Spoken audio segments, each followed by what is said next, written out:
Hi everyone, welcome back. Well, I get lots of requests, and one of them that has been coming up consistently and stuff is what kind of books can you use to do your studies, and what kind of to help you with flower studies and stuff. And boy, I tell you, some of the techniques that I've evolved have come over a long time, almost 40 years. But there is one book that I found back in 1996. Yes, a long time ago, that really helped me in developing my style. So today what I'm going to do is I'm going to do a quick little floral with you, and I'm going to show you some of those techniques that are described in this book that I learned so many years ago, and show you some fun casual ways in which we we can do this. But learning how to design flowers and colors and everything was really hard because there's not like a really great book you can go do it. Now I do it in several videos, and you can look back through all my videos. I have design classes and stuff that do that. But I want to show you today a book that changed my life. This is a book, and as a matter of fact, I've read this book so many times. Here it is here. It's called Dutch Flower Painting. And it's by Paul Taylor. And I've read it so many times, I've lost the cover of it and all this kind of stuff. But my wife went to Costco back in 1996, and she brought me back this book. She got it for a couple of bucks. I think now you can find it online for $400 and $800. It's out of print and stuff. But anyway, it changed my life. And so I started reading it, and so it talks a lot about the Dutch flower painting philosophies. And you could see how many times see all the markings and the page markings that I've done in reading this and making special notes. I traveled around the world lecturing for years on the Dutch process and how they went about doing things, and their colors, their designs. It's all covered in here. And there was a big book way back when. It was written in the 16th century that talked about the Dutch philosophies, Gordschone book, and then as soon as I found that out, I went on a search for finding that, and in 2007, I found a digital copy of that book, and went ahead and read that, and it talked about landscapes and everything. So they're out there, but you have to do a lot of study. But this book, if you ever have a chance to find one, you should get it. It's Paul Taylor's the Dutch flower painting book, okay? And it has a real pretty cover on it, which is gone. But in the side of the book, like right around pages 100 through 121, are taken directly out of that other book, Gordschone book, which is the Big Book of Secrets. And what he describes here is different ways in which they put flower units together. And I'd outline it, then put little markers of stuff that I wanted, that I was lecturing on or wanted to teach and stuff. But he made some very, very interesting observations as far as color and stuff like that would be. So in other words, they would say, and it's hard for you to see on stuff but here, but they would place yellows next to blue and purples. They created with different concepts, which I've mentioned to you before. Carath, which is contrast. In other words, what colors would go in what positions around there to create the greatest interest in a festoon, or what we call a bouquet of flowers. And then size and everything, and the petaling would make all these important. So like in here, the requirements of depth creation also affects the choice and positions of the flowers. So if you're going to create a flower that's going to have a lot of depth and stuff to it, a festoon or a bouquet, the positioning of your flowers and the types of those flowers are very important. The color choices that you use and where you place those are very important for creating that type of depth. And so I learned all of these concepts and practiced all these concepts for years. Okay, and let me just show you something. So I'm going to go over here. This board is about 15 by 14. It's just a square, almost a square board. And I'll show you one of the concepts here, one of the first concepts that I learned out of this book. And if you make a comment down there we'll go through slowly some of these concepts in some different paintings, because this information is really hard to find today.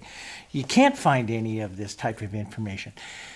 And I'll go through with you slowly with some of these lessons. I have some of the lessons from this in other Dutch paintings and stuff that I have that I've done years ago that I talked about these types of lessons, but I'll show you some of that stuff. Let's just look at this for instance, okay?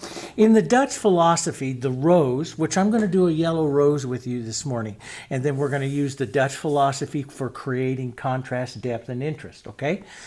So the yellow rose is one that they say can have a real problem because it can do what we call stick to the background. In other words, it can lose its depth. Okay, so it's going to be very important that what we do. If we want a yellow rose, now the Dutch called the yellow rose the queen of all flowers. Okay, and so she rules the composition, and that's why sometimes in some of my other things I always say we establish a queen, she rules the composition, and we paint everything in relationship to that queen flower, right?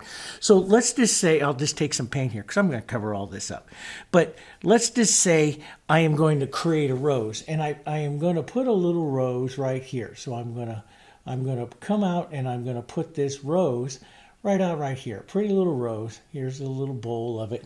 That's the way your rose is going to go. Okay? And then I come right over here and let's just say, oh, I decide right here I'm going to do a chrysanthemum. Well, the chrysanthemum has what? A lot of petals onto it, right? And so they say, the Dutch would say, this is very wrong because the chrysanthemum overpowers the rose. And that's simply because the amount of petals on there, especially if you come in here and give this a center dot, you've now painted that as the most interesting flower in the composition, and it overtakes the rose.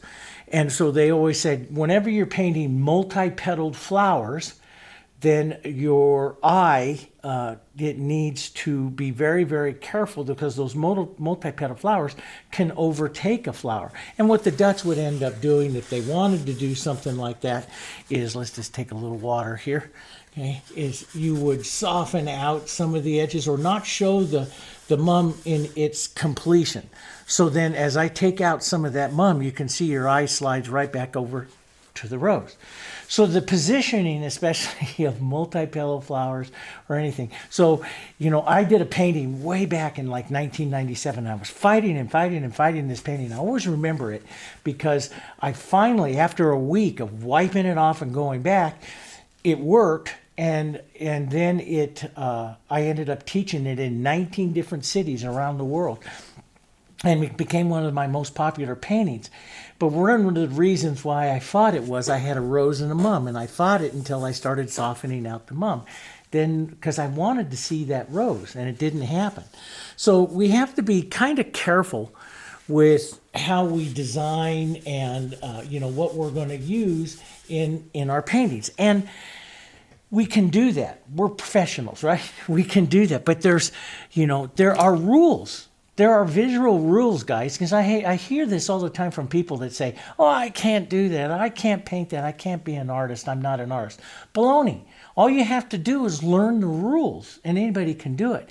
So I can make your eye look anywhere I want you to look in a composition by how I place the flower, the number of petals I give the flower, and the color, okay, I give the flower, okay? All right, so let's go through here and let's start to look at just some simple white roses. And I put some right up here. We'll just paint something here, have some fun. Spring is almost here. It's in another 8 days. We can have spring. It's almost here. We'll put some spring flowers on it. First, let me cover up some of this stuff. Now, if I'm going to do a yellow rose, one of the first things the Dutch say here is that a yellow rose looks best against some of its violets, its contrast. So let's head over to a little bit of our violets, violet grays here. Make some real soft colors here. And we'll just take some white. All these colors that I have here, the list of these colors are in the video description below, so you'll have that. But let's just push some of these. I'm not even going to take all that off. Let's push some of these beautiful violets in here. Okay, maybe even a little bit of this violet and burnt sienna over here, coming up over this way. You know, I love to paint casual now. For so many years, I painted the Dutch, the masters, And in those Dutch masters, and we'll show you a few here, the Dutch masters that I did over these years, I would be very, very specific and realistic. And I had a lot of fun with all of those paintings over the years and stuff, and learned a lot. And now I like to do it more casual. So we'll start out a little bit more casual with some of our coloring, and just push some stuff out around here.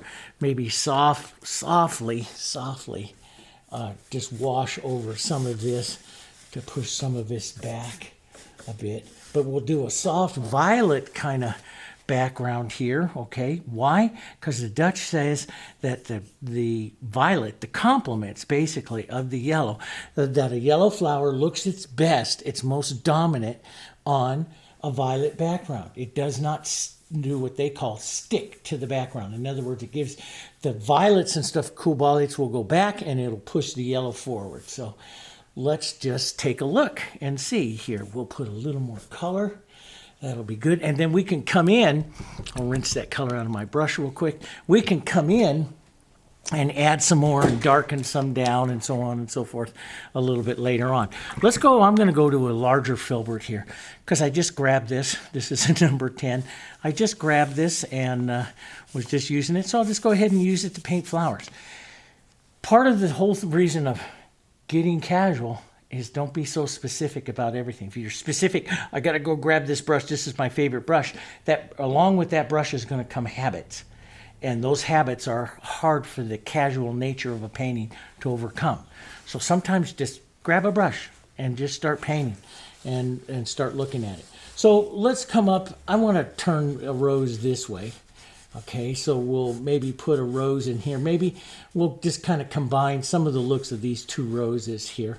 And then we'll put some other flowers and stuff out and around it. We maybe put another little rosebud or turned one or something like that out there. Let's see what happens. Okay, I love that kind of burnt sienna reddish color on the center of that rose over there.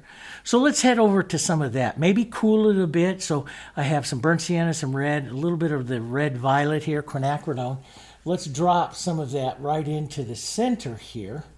Now it doesn't have as much contrast because it leans a little bit to some of the colors, the reddish, the red violets. In other words, it's not a direct complement of what I have on my background, but the yellows will be. So I'll push in some colors here, right into here that I kind of want. And when I do this, I put my darkest color here into the center. That's the ultimate contrast.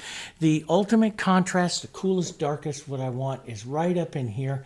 That real cool. Matter of fact, if you want even more contrast, we can touch a tiny bit of our red violet and really create some contrast there, you know, into the flower where that rose is going to be. Do you kind of see the rose? Here's the bowl of the rose. This is the center of the rose. So I touch dark and then I just kind of do half circles and little lights and stuff coming out from the rose. Let's toss in some yellow. So I'm not going to clean my brush. I'm going to reach up here, grab some yellow, grab all three of my yellows, kind of put them together. This is just a nice base, maybe just a touch of white into this here. Okay, now I also have some extender medium, and if I need, I'll touch into a little open medium too if I want. But right now I'm just going to do a quick little color painting for you guys. So I'm going to push some of this yellow in. Now that yellow starts to contrast right away with the violets that we have there. So I push in and I want my bowl. I want to mix up my marks here. In other words, some verticals and some coming across to create the ideas of petals here. Okay, and then I'll soft lift the pressure of my brush as I come back through here so I can get just some soft movements to that flower. I want to really get that yellow, Diarylide Yellow and Hansa Yellow right up here into the front. That's really where I want that really to advance, and letting some of the other colors get a little bit more transparent as they go here. So blue, the blue violet actually comes through. And now you can see we're starting to create that color coming forward, right? Let's let's add a bit of extender. I use the extender not really to keep this wet, but just because I love how it slides over the surface. So I'll put a bit of this yellow out here, right out in here. This will be the reaching petals, what I call the petals that come out, that reach out from underneath the bowl. The reaching. Let's soften it out a bit here. So I'm just blurring it right into the background so I get the idea of the size. Now, I want to bring the viewer forward, so I'm going to create the most opaque of the colors up in front, up in this line, and the most transparent colors back here. So I'll reach up, grab a little bit more of my Diarylide, a little bit more of my Hansa, maybe a touch of white, a little less yellow oxide, and I'm going to come right up in here, and I'm going to build the front of that rose up a bit more, which is going to advance the front of the rose. We're not making the petals yet. I'm setting the color. I'm setting the color that I want to have onto my rose, up onto the bowl and up on into the front of the rose. Okay, now we'll have the bowl of the rose right down in here, which I'll resuggest.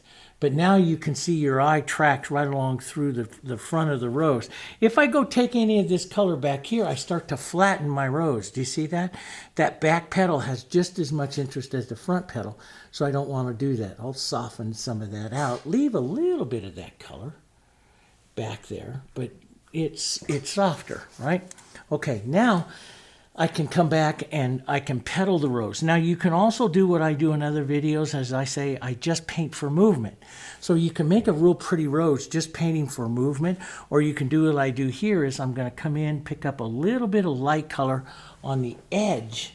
And because you see out here edges, petals, see the petal edges that have little light color, I can use that as an idea and draw a little light color right down like that, and physically draw a petal edge. Let's bring this secondary stroke a little bit more, so a little bit more light right there on the secondary stroke. So now I drew a petal, and what I like to do is take some of that color from that bowl.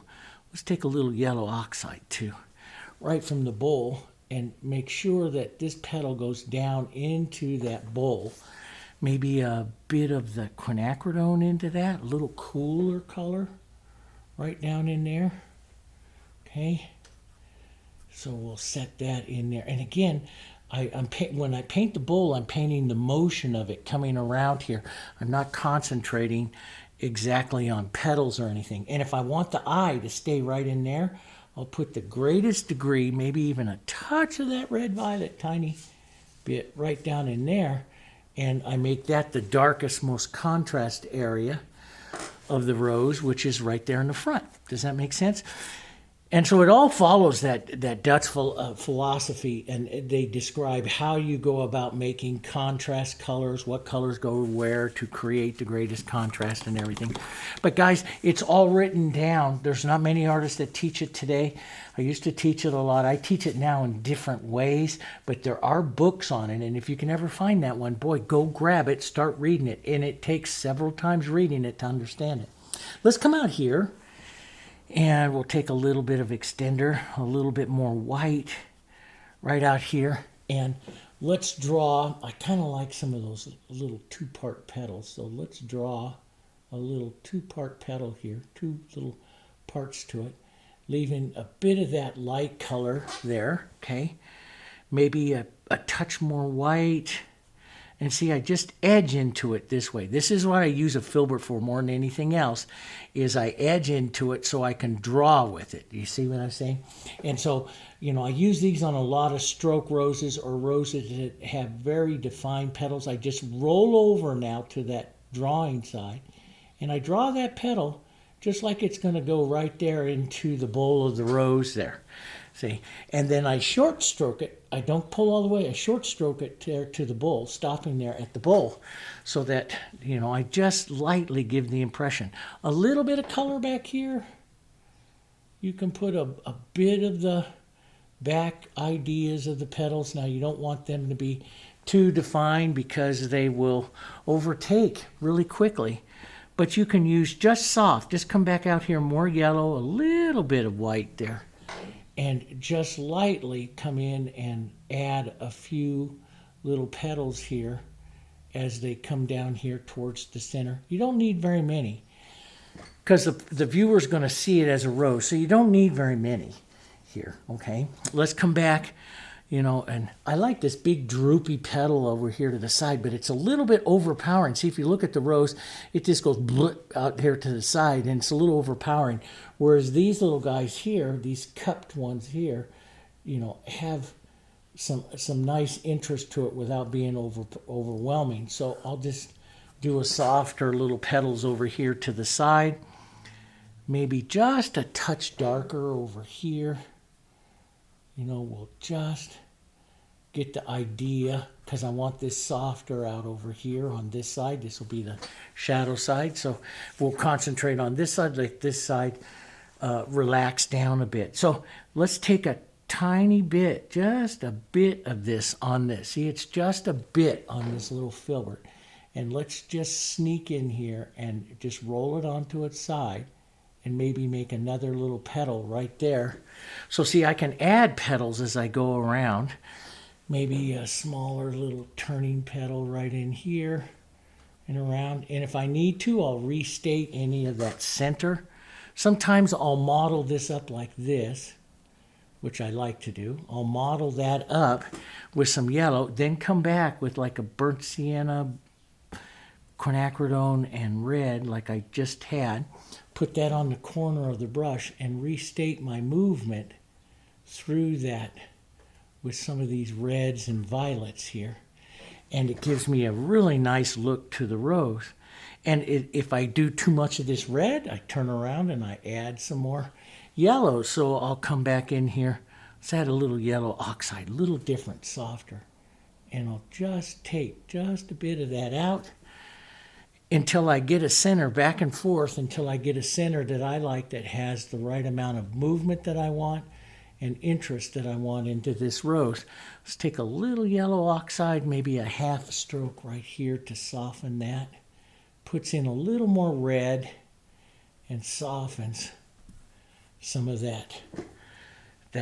The petals going in. Now I have more room that I can come in here and draw some more petals. So I'll wipe my brush, get rid of some of that red, maybe a bit of extender, just rinse that out real quick. Let's go back to our yellow and Diarylide, mostly our Hansa, a little bit of white. Let's touch this in and put in a lighter. We'll see where we are. Now it can be lighter. It can be lighter, so we'll step off to the side here. And a little more white. And if it doesn't show up, if you put this on, it doesn't show up, this shows that your rose already is too light and you need to have a bit more shadow into it. But I think that works. I'll put in another petal right there, maybe even more to almost pure white right here. We can use that right for that edge, right there of that little petal there. And if you end up, like I say, if you end up fighting it, that's real close. If you end up fighting it too much, darken down so that your next petal shows up. That's the key. So let me just show you. So I'm fighting that just a bit, right? So what I'll do is I'll just come in here and do this and set back that petal with a little more yellow oxide and a little bit of that red, right? I just set it back here. And then I'll come in with a bit of my light right here like this. And now my petal really shows up, see? My petal that I want to use on this rose shows up. And I got a little too much paint, so I got a little beaded edge, but that's okay. I'll just paint through it. And I'll use that white and that yellow right here. Maybe just a bit more on the edge of this one as I pull that down in, right? And so see, I can create all kinds of edge draw. Let's just draw another little petal right here. And you see, I just reach over and I draw on that edge. Maybe pull some of it into the rose there. But that's what creates the petals, right? Here's just a little yellow. We'll increase the yellow right here on this, because I want to keep that yellow moving through the painting as well. A little yellow and white here. Maybe just a soft little edge right here of that petal. And let's just take a little bit of our darker bowl color and just set that bowl right up in front of that here. So you see just an edge of that right there. all kinds of ways you can petal the roses. Let's set a little lighter, maybe right here, right where those are going to kind of come together there. Little edges. You know, you can bring little edges. You can put in as many edges as you want, which each edge is going to suggest a flower, right? Each edge will suggest or not a flower, but a petal, right? Each edge will suggest a petal. We'll take a softer yellow, so I grabbed a little darker yellow, a little softer color. We'll use that right back up here, push in a bit of an edge there. Maybe a bit of a more full-size petal here. And again, I paint, sometimes I just start to paint for the movement rather than painting a perfect petal. And that's what I'm going to start to do here. We'll start to paint the front of petals here, a little more light.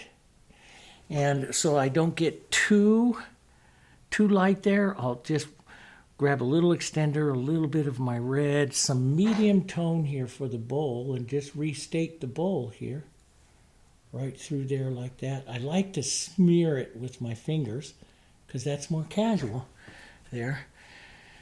And you can see, you can get a real pretty, and I love this rose, but I think that the center here is a little too dark, a little too much. So I'm going to walk down into it with just a bit more yellows and soften that. Maybe a tiny bit of the yellow and light coming around here. Here we go. And that works great. A little bit of light yellow right up here in the front, a bit more maybe. That's all up to you, how many you want to do. Maybe you want an extra little petal here, and you can pull them out too. You can pull petals out, little, or turn. You know, sometimes some of you might have to turn the board to pull it in, or do what I do is just learn how to stroke it from different edges. Come back through, travel that light out and through other little spots so that it doesn't just isolate in one edge. Like you might want to come back out, clean up draw a little bit more on some of the petals here. And so all of a sudden you've started to really, petal up a rose. Starts a little bit more like that one there, but you can, come back and use other colors, like a little Diarylide. Set some Diarylide down in there. I love Diarylide and burnt sienna. It is a beautiful color that goes down into some of your shadows. Really, really nice. It's beautiful into a nice warmer shadow. See, that's a beautiful color down in there, and using that a little bit back, some of the edges, and then you can cool that off with a bit of the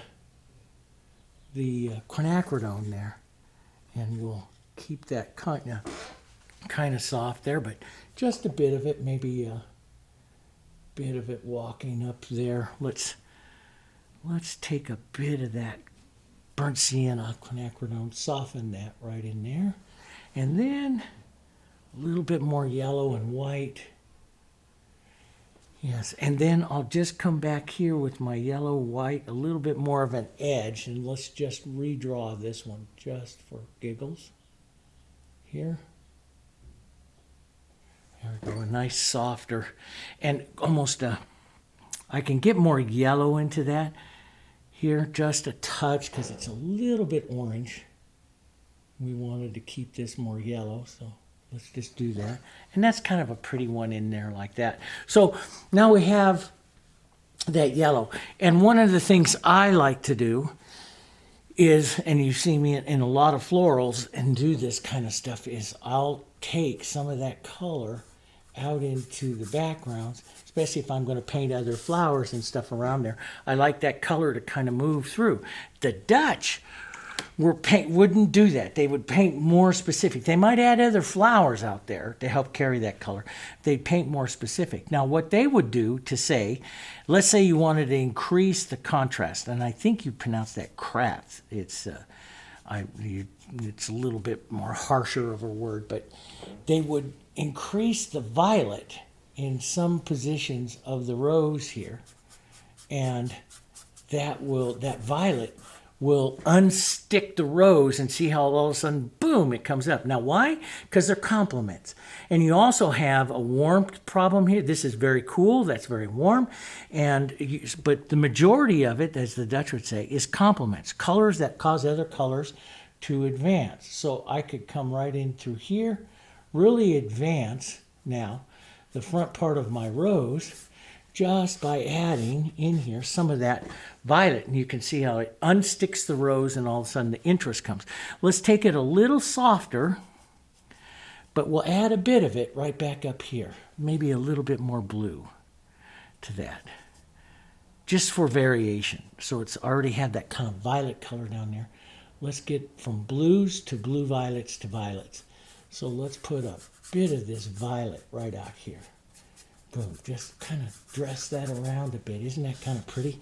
How it just loosens up the design. And so I could do some more stuff to that rose if I wanted, but I kind of like it. So now that's our queen. So everything else we do now has to be a little softer. We were thinking about maybe putting a soft yellow one there.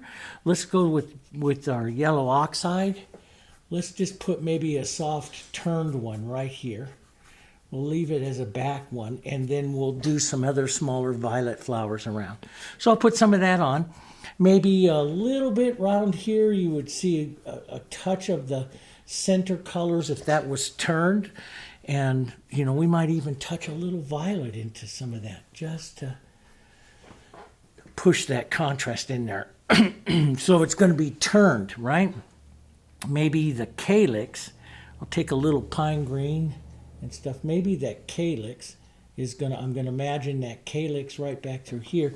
As a matter of fact, let's take a little pine green and that burnt sienna, and let's just go ahead and maybe make some of these, little stems and stuff like that out here, okay? And, and it looks, and I know some of you just went, what do you do? When you just go sketch this stuff. And I've tried slowing down. I used to slow down and go, okay, go like this, and then this looks so stiff. I can't slow down. I paint so fast that my brush actually skips over the surface in some areas. And I let what happens happen, and I don't go back. You don't see me usually go back and try to correct it. I let what happens happen. I can put little thorns here, little edges, or if I wanted to give a few marks for some ideas of thorns and stuff, little stickers and stuff. You can do that. I'll do little triangles, but I do everything really quickly because that's what gives me the greatest interest. Sometimes I hold my brush like this, and I'll put in little stem marks and stuff. I like that, and it's just going to kind of lighten up our design. All right, so we'll go back. We'll push that yellow oxide. We'll put a few of the other yellows in there, a little bit of white. We'll go very simplistic here, heading towards the calyx, a little lighter up there, so I push real hard, get the paint. When I run out of paint, I go over to the sides. I reload here for the front, and then let it run out as I go down here to the side. So the heaviest paint is right up here into the front of the flower there, okay? I can pick up some more light. I can put in a lighter front petal, acting like it's gonna come right in here to this calyx here, okay? And let's put some right up here into the front, maybe a angle or so here as it's gonna go. And maybe some that just droops out the back. But I'm going to keep this really super suggestive here because what do you don't want to do if you have a queen right here? You don't want to get so many petals on there that this will start taking away from our queen. As a matter of fact, I might want to soften that edge. A little bit of my background color here, a little bit of white and some of that edge, and just pull over that to soften that edge so that it doesn't compete against that queen right there at all. And this is just a little bit of color similar to your background. That's all. And so I have learned, and you've heard me say in video after video, And maybe you'll listen to some of those videos again. If you want something to recede, you make it more like the background. How do mountains and landscapes go into the back? You put them atmospheric, right? So that's what we do. And so we'll come in here and add a few little suggestions of the calyx here. Maybe some calyx flower or leaves there. We can add a few suggestions here of maybe what a trinity of leaves would look like right here. You know, just as a little difference. And like I say, I paint, like you've heard me say on that last spring flower, I paint on the matte surface and I let it stay there for a second, and then I pull off, and that's what gives me that multi-toned look. See, wipe my finger a bit, and then I pull off, and that's what gives me that multi-toned look through it. Why I paint on a matte surface and I don't paint on a slick surface, so that I get the memory of some of that color, and some of, you know, as I pull it off, the memory stays there, the memory of that color. So let's add maybe a little bit lighter kind of greens here. Right back up here. A few little green leaves ideas. And let's put a little memory there, a little softness. Okay, just a bit. And we can use that. We can go up a little closer here. Use that almost like a negative painting there to help pop off some of the yellow rose. And it would pop off even more if I added what to it? What color? A little bit of the blue or something like that that's going to contrast the green, right? Let's just push a little bit right in there. And just some soft little colors out there like that. Now, let's have some fun. And what does it say in the Dutch book? Okay, those violets, right? So let's get back. So to really make this punch off the surface, I've got to have some violets and stuff in here. Maybe a little yellows mixed in with them, but some of those violets. And violets is our blue and our quinacridone, and we'll make some kind of purpley violets, red violets, blue violets here. You can see some of those. And some interest. We'll just mix in between the two here. Let's put in some violets. Some mottled in violets right over here. That'll be pretty. And we'll put some blue violets maybe right ahead. See, what I'm doing right now is just looking for my color. What kind of color? Maybe a little bit more of the violet would really help pop this off on this side here. Yeah, that works. Okay. And we'll vary some of this coming right out here. We might, let's add a little extender. Let's get real light and airy, almost like lilacs or something like that, or other kinds of little violets, spring flowers, anything's flowers. Here we go. Maybe a little light, just quick little colors, just boom, just quick little colors. And see what I do when I do this, guys, is I'm very casual and like just constantly turn and twist. What I really love the filbert too is I turn and twist this brush as I'm painting some of this, and that's what gives me some of this different looks and interest. I twist the brush, see, I touch and twist, and that just gives me some of that back interest there. Now, what really comes off is the violet itself, so we'll add a few more touches right over here to simulate some of those other flowers there, right? And let's go a little more focal, so a little more dark right up over here. That will really punch, really, this side of the painting, doesn't it? Boom, here we go. Just act like you know what you're doing. Let's put a contrast of that mark right up here, just boom. That'll lift that rose up even more, see? Right off that edge, right there. Boom, all this violet is really making it come off the surface here. Let's thin some of this and just run this right off this edge and just blur this off here. That'll be very casual, very pretty off to that side, okay? Now, we can also take some of that yellow and just push that around. Maybe there's another rose or something right over here. We don't have to paint a whole rose. We can just take a little bit of the color here and just suggest it. That's all. Just suggest, like maybe there's a rose over there. You don't know. You know, it's just the suggestion of it, right? A little bit of the greens and violets, and maybe there's something there. You know, a little bit of the color. I'm painting it for color more than anything else, right? Okay, now, and we'll do this very simplistic. So I have my violets here, and my whites, some blues. We'll model this up, and we'll come in here, and we'll just paint, just like I did some of those hydrangeas, and we'll just paint some fun, whimsical little flowers here. Soft right now into the background. Don't take away all the dark, because you need that dark for some of that contrast. But we'll just start like you're making little blossoms of little petals, little flowers there. Okay. But they don't, as I'm looking at it, see what I'm doing is I'm looking, how much can I do before I start to take away from my center rose? So each time I add these petals, you notice it's adding more and more interest, and it'll start taking away from my rose.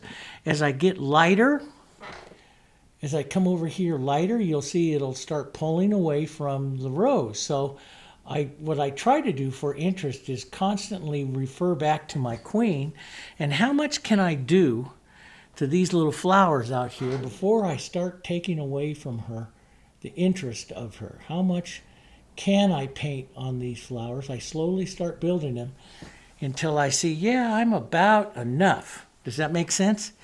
I'm about enough. So it's like, oh, you know, and that's all going to be on you. That's all going to be on how much you like, how much contrast you like. Maybe you have a client or a friend, or your mom likes violet more than yellow, and she goes, keep going.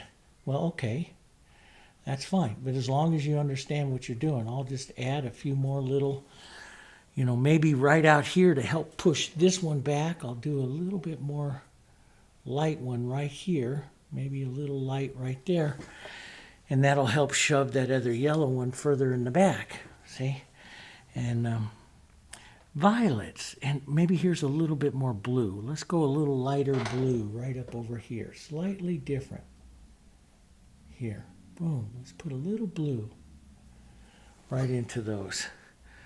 Maybe a draggy little one down here, or it's fading down here, right in there. Okay, just like that. Maybe you put some more green leaves in there. You have a space in there. What are you going to put in there? Maybe you put another little idea of a green leaf is coming out through here. Or green and a little burnt sienna here. Boom, out. Some smaller little marks of other leaves and stuff coming out here. You have to have a few leaves that are associated with all this stuff, so just a few marks here, you know, just a few little marks associated with all of that. And you see, it's really kind of pretty. It's really fun to do this. But I'm using that violet. You can see that violet, boom. But see, as I take that violet away, this starts to flatten down that rose. And so you sit there and go, wow, you know, should I soften this down a little bit here? Take that edge off just a little bit to keep that rose and stuff more in the center. You know, and you may go back and just go, oh, Dave, you just ruined it. Go back and add some more. That's up to you guys. You could do that. And that's the fun thing about art is, you know, there's so many different looks that you can have, and you determine which one is going to be right for you. So I like that. Let me go through, and I want to take a little bit of the yellow, maybe burnt sienna. I want these little flowers here to carry out some of the yellows and stuff. So I'll give them some of the yellow centers. Not all of them, just a few of them. Some ideas of the yellows. Some of the yellows moving out through there like that. And then we'll add some brighter Hansa. Maybe Hansa and a little bit of white here. Just a little touch to say, boom, here you go. And Queen, we're almost as bright as you are. We want to be. Someday we will control the composition. Talking, there you go. Just like that.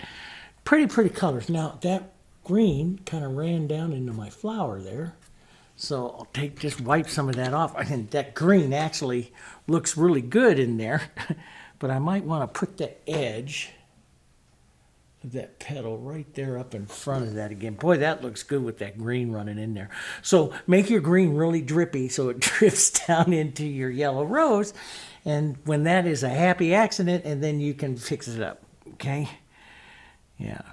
But I showed you, those of you, if you want to learn how to paint transparent petals, just put transparent up in the search engine. Go to my main channel page, and on the search, you're now searching my videos because I have over 500 videos. Put in transparent, and I'll show you how to paint transparent petals, transparent anything, transparent water, transparent everything. So you can go there. So use that search button. Because I have so many videos, use that search button to search for, some word or some, technique that that you want to learn. They're there. You just got to find them. So here comes this one here. I'm just going to lighten up the front of this a little bit more. Drag that around. Maybe a little bit more lighter yellow. Right up into the front here. You don't want to do too much with that white because it can make it opaque really quick, because the Heritage White that I use here, the Heritage Acrylics, are very opaque.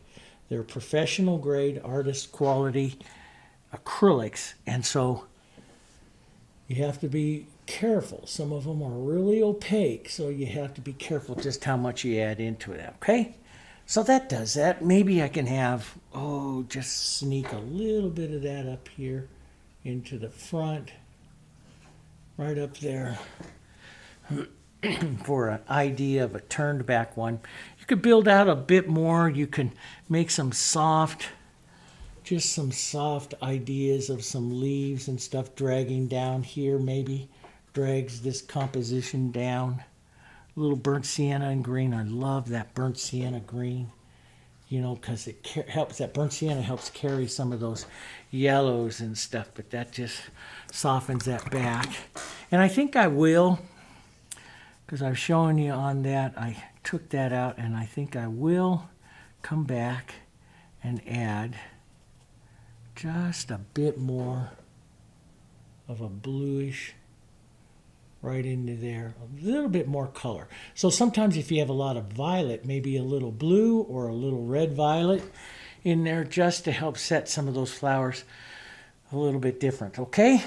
So there you go, and you can see, man, that violet does pop that yellow, doesn't it?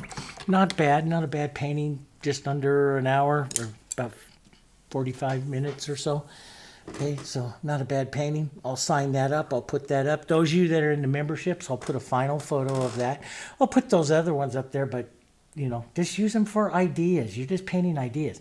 The main idea of this lesson is yellow against that violet. Using that violet to get that contrast. If you have a chance, keep your eye out for it. You might find them in garage sales or anything like that. Keep your eye out for Paul Taylor's Dutch flower painting. Then pages 100 through 121, just dive down into that. I dived down and read that so many times. The book got destroyed, but I have it all up in here, all of those philosophies up in here, and I use them almost every single day for the last almost 30 years. They're fantastic. They give you a pathway to learning it. And if you want, we'll study some of those pathways. If you want to do that, and I'll paint those pathways with you. And we can do it through landscapes, we can do it through portraits, we can do it through animal paintings, we can do it through westerns, we can do it through flowers. It doesn't have to be flowers. They're color and design pathways, okay? And that will help you become a better artist, okay? There are ways to do it. It's not always just talent. And don't ever say, guys, don't ever say you can't do it. Because you put a mental block right here and you never will do it. I've never said there's something I can't paint. I said it's going to take a lot of practice, but it's not something I can't paint. I'll paint it. I'll figure a way, okay? And I'll take you along with me, all right? It's going to be a lot of fun. All right, See you guys on the next one. Okay, don't forget to click subscribe. Click that little bell. If you haven't clicked that little bell, click that little bell. Let you know when a video's coming, because they can come at any time. And then I'll see you guys here on the next one. Thanks very much. Bye-bye.